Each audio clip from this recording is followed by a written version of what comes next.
بس میں خدا جس پر ہم سب کا بھروسہ ہے. آپ سب کو عید مولود کعبہ مبارک ہو. 13 رجب ابھی گزری ہے اور جن کا چشتی مشرب سے کچھ تعلق یا نہیں بھی ہے ان سب کو چھٹی شریف ہماری خواجہ رحیم نواز صاحب کا عرس مبارک ہو. آج کی تقریب میں ایک سنگ میل رکھنے والی کتاب ہمارے حساب سے سنگ میل ہے، کیونکہ اتنا بڑا ذخیرہ اس کلام کا جو سما قوالی میں پڑھا جاتا ہے وہ اب تک مرتب نہ کیا ہو. ہمارے علم میں تو نہیں ہے کہ اتنا ایکسٹینسو یہ کام کیا گیا ہو. اور یہ مدت کی جہد مسلسل اور عمل فہم کا ایک مرقع اور ثمر ہے. چشتی مشرق کی خانقاہوں اور درگاہوں میں اور دیگر خانقاہوں میں اور صوفیانہ سیٹنگز میں یہ جو کلام پڑھا جاتا ہے یہ اس کا مجموعہ ہے. اور یہ اس میں نغمات سما ہندوی اس کا نام ہے، اور اس میں ہندی، اردو اور پوربی زبان کا جو کلام ہے اس کو ہم نے مرتب کیا ہوا ہے. یہ مجموعہ برصغیر کی صوفیانہ روایت بالخصوص سما اور موسیقی کی روحانی معنویت کو علمی اور ذوقی دونوں سطحوں پر پیش کرنے والی ایک اہم تصنیف ہے. یہ کتاب محض کلام یا نغمات کا مجموعہ نہیں ہے بلکہ سماع ہندی کی فکری، تہذیبی اور روحانی حساسیت کا مربوط مطالعہ بھی ہے. اس میں اس کو مرتب کرنے کی وجہ یہ ہے کہ سماع اور قوالی میں ہمارا تہذیب، تمدن، دین، روحانیت اس سب کا مرکب ہے، اور اس میں پوری ایک دنیا ہے جس سے ہم سب ریزونیٹ کرتے ہیں، اور جو اس دنیا کے نہ بھی ہوں یہ ان کے لیے بھی ایک آواز بن کے سامنے آتی ہے، اور یہ ہر ایک کو اس سے فیض پہنچتا ہے اور اس سے لوگ جڑتے ہیں. یہ ہم نے پریکٹیکل بیسس کے اوپر بھی دیکھا ہے کہ اس سے لوگ جو ہے وہ ایک دوسرے کے قریب آتے ہیں. اور ہم نے اس میں کوشش 2-3 وجہیں کی جس وجہ سے ہم نے اس کو مرتب کیا. ایک تو یہ کہ اس کا جو میسج ہے وہ آفاقی اور یونیورسل ہے. دوسرا کہ جیسے ہم نے کہا اس میں ہمارے تہذیب تمدن کے تقریباً سارے ہی ایسپیکٹ جو ہیں وہ اس کے اندر عیاں ہو جاتے ہیں.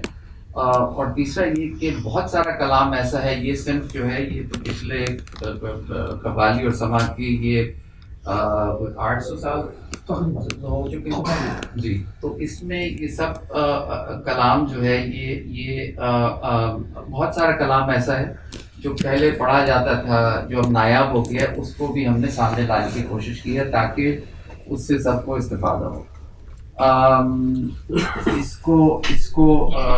اس کو مرتب کرنے میں کافی مراحل آئے. ہم نے کچھ 15 سال پہلے سے زیادہ اس کو شروع کیا تھا، اور بہت ساری چیزیں جو عام ہیں، جو عام طور پہ سنی جاتی ہیں، اس کو اتنا مشکل نہیں تھا اس کلام کو جمع کرنا، لیکن بہت ساری چیزیں جو نایاب ہیں ان کو جمع کرنے میں کافی تگ و دو کرنی پڑی. اور اس میں ان کے بھائی صاحب نجم بھائی کا بہت بڑا ہاتھ ہے. انہوں نے اپنی پوری کتنی دہائیوں کی جو میراث انہوں نے جمع کی ہوئی تھی وہ ہمارے ساتھ انہوں نے شیئر کی.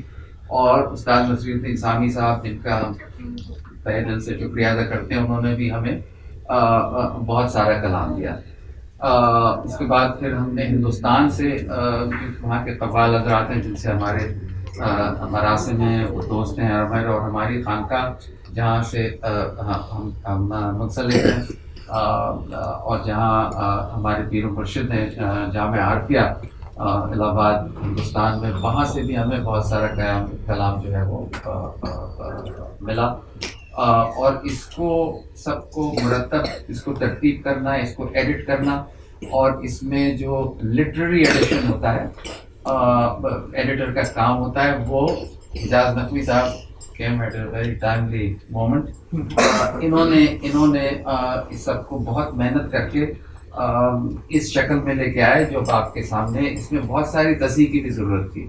بہت سارے کلام ایسے ہیں جو غلط منسوب ہوئے تھے، اس میں سے اشعار میں بہت ساری اغلاط تھی، ان سب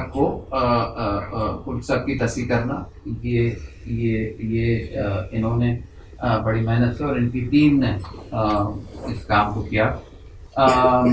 بہت سارے اور لوگ ہیں جو اس کاروان میں ہمارے ساتھ تھے.